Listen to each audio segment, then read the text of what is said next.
사람은 말투로 기억된다. 사람들은 늘 인간관계가 제일 힘들다고 말한다. 도대체 어떻게 해야 저 사람과 가까워질 수 있을까? 저 사람은 도대체 왜 나한테 짜증을 내는 걸까? 등등 상대의 마음이 내 마음 같지 않아 혼자 전전긍긍하는 사람. 아마 지금 이 순간에도 많이 있을 겁니다. 어떻게 하면 사람들과 갈등 없이 기분 좋은 관계를 유지할 수 있을까를 고민하며 매일 자책도 해보고 피곤하지만 밤 약속, 술 약속도 잡아보고 갖은 노력을 해보지만 여전히 쉽지가 않습니다. 도대체 어떻게 해야 상대의 마음을 움직일 수 있는 걸까? 하지만 이제 더 이상 걱정할 필요가 없습니다. 사람의 마음은 우리의 생각보다 아주 사소한 것 하나만으로도 움직일 수 있다는 사실입니다. 예일대 심리학과 존 바그 교수의 따뜻한 커피 효과는 사람의 마음이 얼마나 사소한 것에 움직이는지를 보여주는 대표적인 예입니다. 존 바그 교수는 피실험자를 두 그룹으로 나누어 A그룹에는 따뜻한 커피잔을, B그룹에게는 얼음이 든 차가운 커피잔을 잠깐 동안 들고 있게 했습니다. 그 후 피실험자들은 면접관이 되어 동일한 사람을 인터뷰했는데 결과는 놀라웠습니다. 따뜻한 잔을 들고 있던 A그룹은 모두 면접 본 사람을 채용하겠다고 응답했고, 차가운 잔을 들고 있던 B그룹은 모두 채용하지 않겠다고 응답했습니다. 2, 3분 동안 들고 있던 커피잔의 온도만으로 면접의 결과가 달라진 것입니다. 사람의 마음을 움직이는데 거창한 무언가가 필요한 게 아니라는 것을 이 실험을 통해서 알 수 있습니다. 커피잔의 온도만큼이나 너무 사소해 간과하기 쉽지만 모든 인간관계에 큰 영향을 미치는 것이 있는데요. 바로 말투입니다. 지금까지 우리는 말을 잘하는 것이 얼마나 중요한지, 협상을 잘하려면 어떤 대화의 기술을 써야 하는지 등 말의 기술적인 면에 관심을 집중해 왔습니다. 하지만 말을 잘하는 것보다 중요한 것은 바로 잘 말하는 것입니다. 부모와 아이의 바람직한 대화에 대해 글을 쓰던 중 마침 옆에 엎드려서 책을 읽던 아이가 보였습니다. 나는 괜찮은 아빠니까, 나름대로 대화 전문가니까 나에게 별다른 문제점은 없겠지라는 생각을 하며 아이에게 물어봤습니다. 혹시 아빠가 하는 말 중에 기분 안 좋은 경우가 있었니? 나는 당연히 아니요, 아빠와 대화하는 건 늘 기분 좋아요 라는 대답을 기대했지만 아이의 대답은 달랐습니다. 다른 아이와 비교하는 아빠의 말투가 싫어요.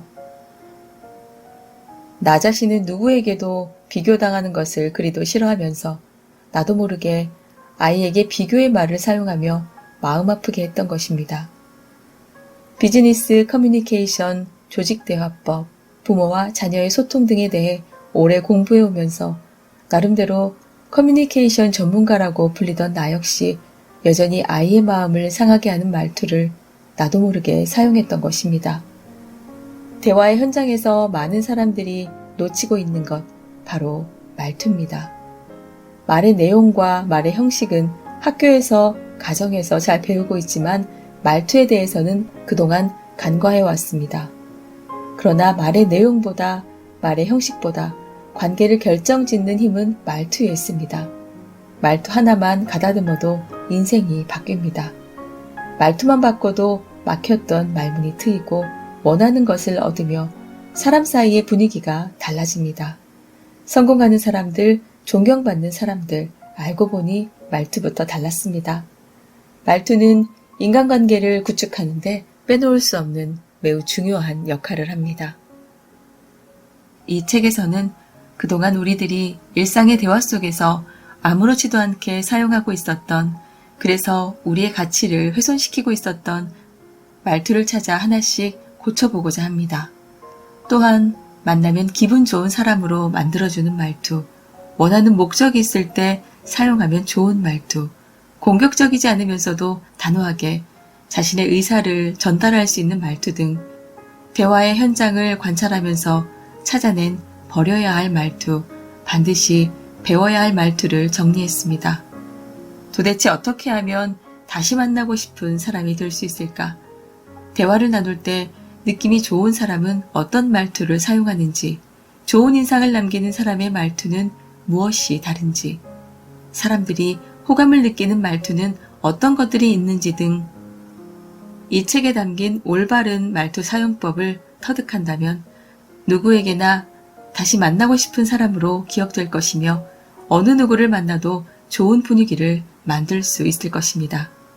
모두 일상에서 바로 실천할 수 있는 아주 쉬운 방법입니다. 신경질적인 말투, 직설적인 말투, 나도 모르게 나오는 독설 등 그동안 말투 때문에 본의 아니게 관계에서 오해를 만들고 말투 하나로 진짜 모습과는 다른 이미지로 손해를 본 사람들이라면 적어도 하루에 하나씩 실천해보면 어떨까요? 누구나 조금만 신경을 쓰면 즉시 실천할 수 있는 아주 간단한 방법들입니다. 이 간단한 방법들만 알면 누구나 다시 만나고 싶은 사람이 될 수 있습니다. 그게 바로 말투의 힘입니다. 대화는 말투가 전부입니다. 말투 하나만 바꿔도 삶이 극적으로 달라질 수 있습니다. 이제 당신이 바뀔 차례입니다.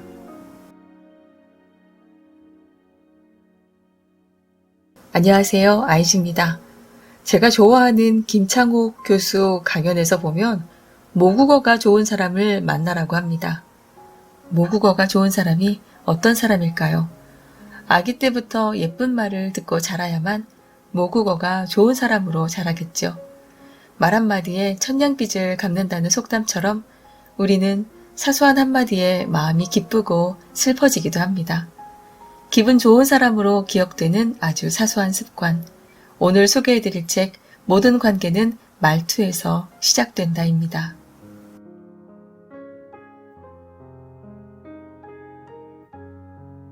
말투만 바꿔도 사람이 달라 보인다.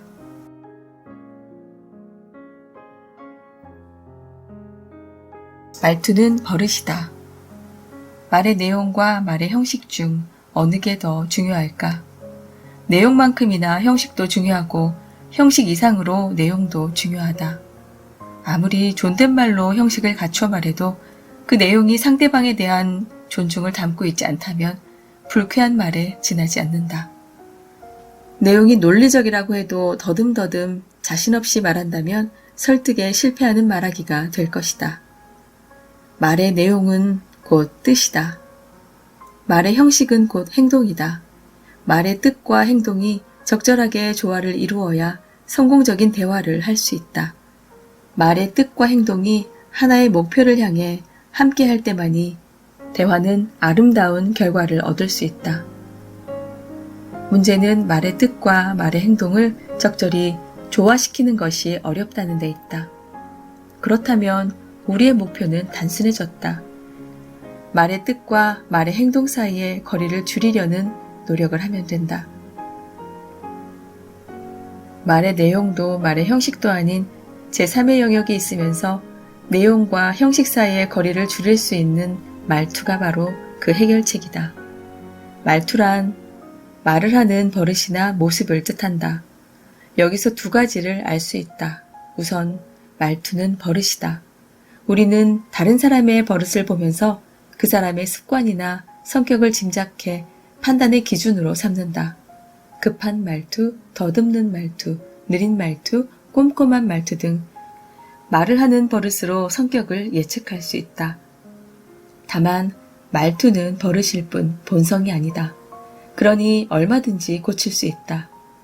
바꾸려고 노력하면 충분히 가능한 일이다. 3살 버릇 80까지 간다는 말만 믿고 말투를 개선하려는 노력을 등한시한다면 세상을 살아가는 데 있어 가장 중요한 도구를 포기하는 셈이다. 다음으로 말투란 밖으로 나타나는 모습이다. 밖으로 나타나는 것은 시간과 장소에 따라 말투를 달리 해야 함을 말한다.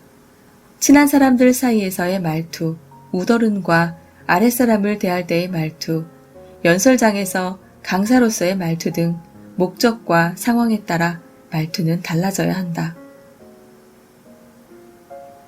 무대에 가수가 있다. 가수는 어떻게 평가되는가? 표정과 목소리다.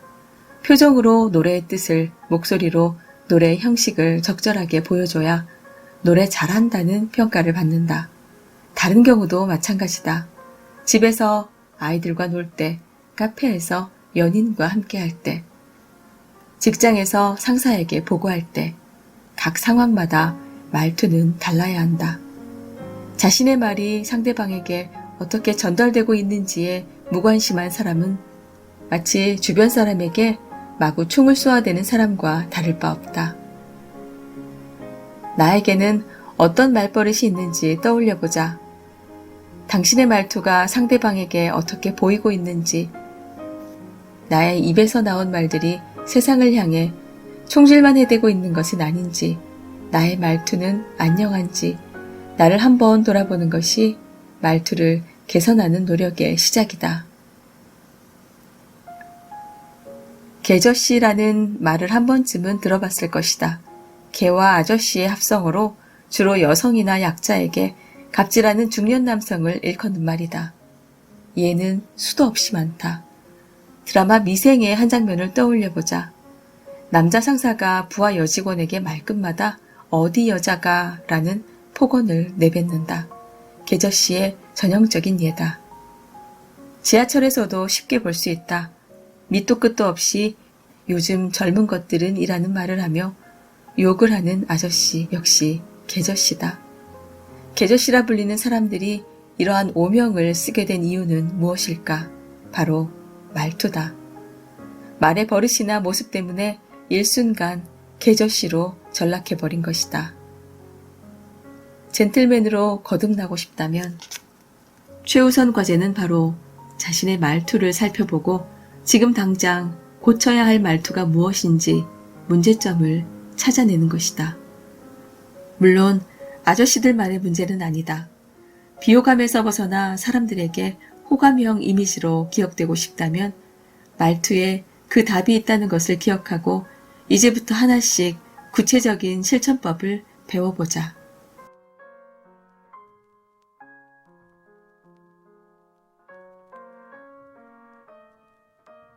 입담이 필요할 때와 말투가 필요할 때. 사람들이 간혹 말투와 헷갈리는 게 있다. 바로 입담이 그것이다. 입담이란 말하는 솜씨나 힘을 뜻한다. 즉, 입담은 누군가에게 영향력을 끼치고 싶은 경우에 필요한 말의 형식이다. 자신이 별 볼 일 없는 사람이 아니라는 것을 보여주고자 할 때 필요한 말하기 방식이다. 조용히 있기보다는 나서야 하는 상황에서 입담이 필요하다. 당신이 연예인이라면 관중을 압도해 무대를 이끌어가야 하는 상황이라면 입담을 키우는 것이 중요하다. 이런 경우 어쩌면 말투보다 입담이 중요할 수 있다. 그러나 직장에서 대부분의 시간을 보내고 가족, 친구, 연인, 동료와 대부분의 상호작용을 하는 우리에게 필요한 것은 입담과 말투 중 무엇일까? 개인적으로 말을 잘하는 방송인으로 나는 전현무와 유재석을 꼽는다. 말 잘하기로는 둘째가라면 서러울 대한민국 MC를 대표하는 쌍두마차다. 그러나 둘의 스타일은 확연히 다르다. 말을 잘한다는 공통점은 있지만 전현무는 입담이 세다는 생각이 드는 반면 유재석은 말투가 좋다는 느낌을 받는다. 전현무는 재미도 있고 실력은 있지만 왠지 친근하게 느껴지지는 않는다. 살짝 얄미울 때도 있다. 유재석은 다르다. 재미있다기보다 편안하다. 프로그램에서의 존재감은 전현무와 비교하면 현저히 떨어진다. 그런데 이상하다. 존재감이 다소 부족하다고 느껴짐에도 불구하고 여전히 많은 사람들이 대한민국 최고의 진행자로 전현무보다는 유재석을 꼽으니 말이다. 어찌된 일일까? 전현무와 유재석은 그 입담과 말투만큼 어록도 상당하다. 우선 전현무의 어록을 살펴보자.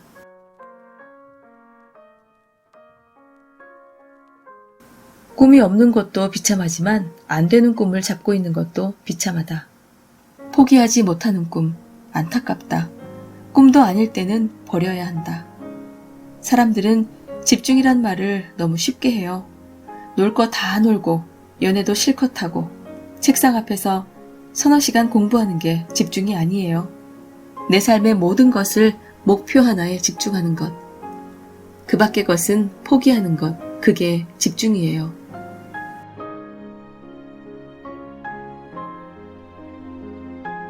현실적이면서도 상대방의 실수를 용납하지 않는 스마트한 사람으로서 냉정한 충고가 대부분이다.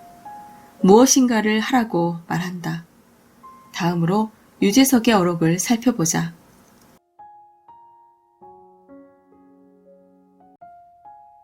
말을 독점하면 적이 많아진다. 적게 말하고 많이 들어라. 들을수록 내 편이 많아진다. 앞에서 할 수 없는 말은 뒤에서도 하지 마라.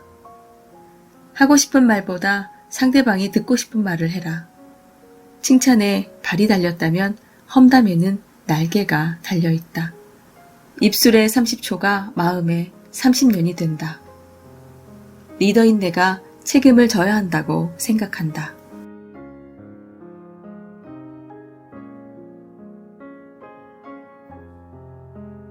누군가에게 무엇인가를 하라고 하기보다 하지 마라 혹은 조심해라 라는 메시지가 대부분이다. 대한민국 최고의 MC 자리를 놓치지 않고 있는 유재석을 머리에 떠올리면 다소 의아하다. 가능하면 말하지 말라니 유재석이야말로 말의 힘, 아니 말의 무서움을 아는 사람이다. 말의 힘을 누구보다 잘 아는 유재석이기에 그만큼 더 조심하고 끊임없이 노력한다는 느낌을 받는다. 누군가를 움직이기 위해서는 상대가 스스로 움직일 수 있도록 도와주는 말을 하려는 그의 태도 역시 엿볼 수 있다. 입담과 말투는 모두 중요하다. 경쟁을 해야 하는 상황에서 남들보다 돋보이게 두각을 나타내야 할 때 입담은 힘을 발휘한다. 말투는 조금 다르다. 특히 리더, 강자의 입장이 되었을 때 말투의 중요성은 더해진다. 나이를 먹을수록 지위가 높아질수록 강한 입담보다는 올바른 말투 사용에 더 주의를 기울여야 한다. 힘이 있다고, 권력을 가졌다고, 우위에 있다고 방심하고 거침없이 입담을 과시한다면 의도와 달리 상대에게는 일종의 언어폭력이 될 수 있다. 일종의 언어폭력이 될 수 있음을 잊지 말아야 한다. 당신이 실력이 뛰어남에도 인격이 훌륭함에도 상대방이 당신을 가까이 하려 하지 않는다면 지금 당장 말투부터 점검해보라. 입담 그 이상으로 말투가 중요함을 기억하자. 말투는 상대에게서 존중을 이끌어내고 신뢰를 얻어내는 강력한 무기다.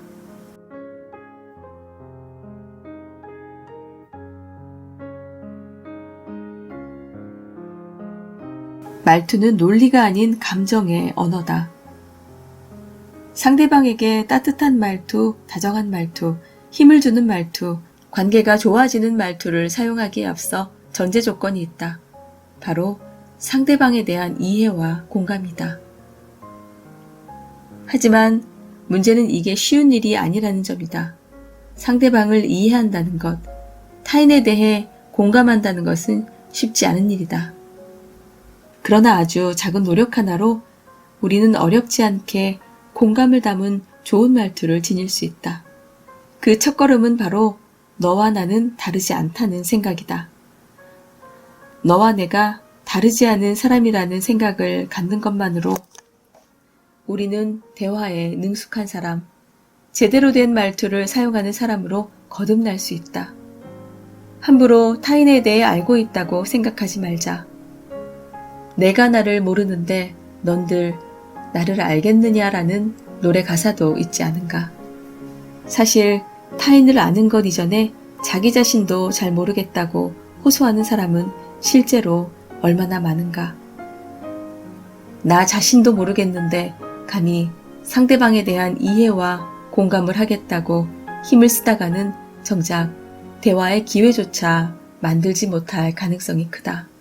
그러니 쉬운 것부터, 기초적인 것부터 잘 해야 한다. 바로 동료의식. 너와 나는 다르지 않다는 마음가짐부터 시작하자. 그렇다면 동료의식을 말투에 어떻게 적용할 수 있을까? 다음 두 가지만 잘 기억하길 바란다. 1. 내가 좋아하는 말투가 있다. 그 말투를 상대방에게 해주면 된다. 2. 내가 싫어하는 말투가 있다. 그 말투는 사용하지 않는다.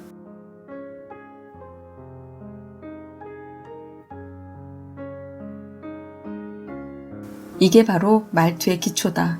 어떤가? 쉽지 않은가? 내가 좋아하는 말투로 상대방에게 말하고 내가 싫어하는 말투는 나부터 사용하지 않는 것. 이 두 가지만 기억하자. 상대가 나를 화나게 할 때, 상대가 내 감정을 상하게 했을 때, 그때 상대가 나에게 어떤 말투를 사용했는지를 주의 깊게 살펴보자. 그리고 나를 화나게 한 그 말투를 사용하지 않으면 된다. 반대로 상대와 가까워지고 싶다고 느꼈을 때, 상대가 나를 기분 좋게 했을 때, 상대방이 사용한 말투를 기억해뒀다가 그 말투를 사용하면 된다. 말투는 논리가 아닌 감정이다. 존칭을 깍듯하게 붙여 쓴다고 해서 좋은 말하기 방법은 아니다. 논리 정연하다고 해서 그것이 제대로 된 커뮤니케이션이라고 할 수도 없다. 대화란 너와 내가 다르지 않은 사람이라는 생각을 갖는 것에서 시작해야 한다. 이 생각에서부터 대화의 실마리는 풀리기 시작한다. 상대를 이해할 수 있게 되고 관계를 발전시킬 수 있으며 원하는 것을 얻는 성공적인 대화를 끌어갈 수 있다. 다시 한번 너와 내가 다르지 않음이 좋은 말투의 기본임을 기억하라. 그리고 일상에서 내가 듣기 좋았던 말투를 찾아서 사용하고 듣기 거북했던 말투는 사용하지 않도록 노력해보자. 대화는 말투가 핵심이며 좋은 말투의 기본 전제는 동료의식, 바로 그것뿐임을 잊지 말자. 오늘 당신이 들은 말투 중 가장 듣기 좋았던 말투는 무엇인가?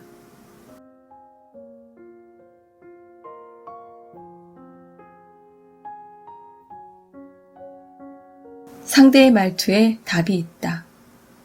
어느 날 저녁 아내와 아이가 이야기를 나누고 있었다. 숙제했어? 아니요. 오자마자 실컷 놀더니 그래서 경시대회 잘 치를 수 있겠어? 이제 정신 차리고 공부해. 알았지? 네. 대화의 목적은 상대방에게 내가 원하는 무엇인가를 얻어내기 위함이다. 아내는 이 대화에서 무엇을 얻었을까? 아이는 대화에서 무엇을 배웠을까? 결론적으로 아내는 얻은 것이 없고 아이는 배운 게 없다. 아이는 엄마에게 혼난 기억밖에 없다. 엄마는 아이가 네라고 했으니 이제 알아서 공부할 것이라 생각하고 있었다. 대화를 잘하기 위한 조건은 무엇일까? 대화를 성공적으로 이끌어가려면 심리학이라도 공부해야 하는 걸까? 아니다. 우리에게 필요한 것은 단순하면서도 바로 실행에 옮길 수 있는 방법이다. 그 첫 번째 방법은 듣고 싶은 대로 듣지 말고 상대방의 말투를 통해 들을 것이다. 위의 사례를 다시 한번 읽어보라. 아내는 아이의 네를 긍정의 대답으로 받아들였다. 진실은 아이의 네는 진짜로 정신 차리고 공부 열심히 하겠다는 의미가 아니다. 혼나는 상황을 끝내기 위한 대답일 뿐이다. 물론 엄마한테 혼이 났으니 방에 들어가 공부하는 모습은 보일 것이다. 억지로 한 공부의 결과는 아내의 기대를 저버린 성적으로 나올 것이 뻔하다. 아내와 아이의 대화는 실패한 것이다. 서로에게 아무런 이득이 없는 대화였다. 직장에서는 어떨까? 내일까지 보고서 반드시 끝내야 해요. 야근이든 뭐든 해서라도 완성시켜 놓으세요. 퇴근 무렵 상사가 갑작스러운 지시를 내렸다. 부하 직원들은 아무 소리도 하지 못하고 네라고 답한다. 과연 상사가 기대한 대로 보고서가 나왔을까? 다음 날 보고서를 받아본 상사의 입에서 내가 언제 이렇게 하라고 했어요? 라는 꾸중이 나올 것을 직장인이라면 쉽게 짐작할 수 있다. 자, 그렇다면 이는 부하 직원들의 잘못일까? 아니다. 상사의 잘못이다. 상사는 강압적인 분위기에서 얻어낸 네라는 부하 직원의 대답을 자기 마음대로 긍정의 대답으로 해석했다. 착각한 거다. 부하 직원의 네라는 대답에는 내일까지라니 구색만 맞춰서 내야겠다는 생각이 절반 이상 들어가 있었다. 그럼에도 부하 직원의 네라는 대답을 긍정의 표시로 받아들인 것은 자기가 듣고 싶은 대로 들은 상사의 잘못이다. 상대방의 말투에 대한 기본적인 관심도 없었기에 결국 이를 그르치는 사례라 할 수 있다. 이러한 사례는 우리 주변에서도 쉽게 찾아볼 수 있다. 이제 대화를 할 때 상대방이 제대로 듣고 있는지부터 확인하도록 하자.